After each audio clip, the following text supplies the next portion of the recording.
Hey, my name is Amanda, and I wanted to share the results that I've had using a diet called the Smoothie Diet.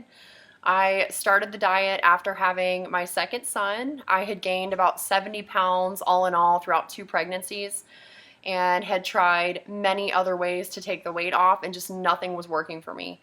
Everything was just too hard, or I was hungry all the time, and I was super cranky. And so I found the smoothie diet, which is so easy to follow. You basically just make the smoothies, which taste amazing.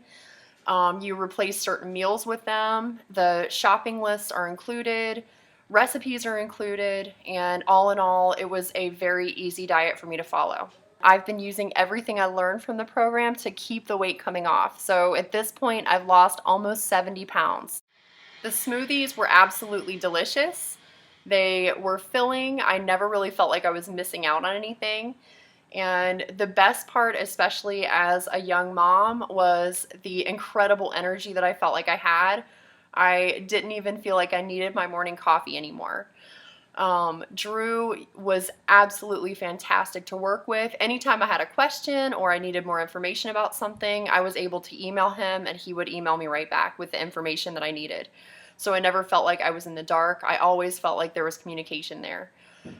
So I would highly recommend this smoothie diet to anyone who's looking for a really great and easy way to lose weight without feeling like you're hungry or missing out on something. Thanks and good luck.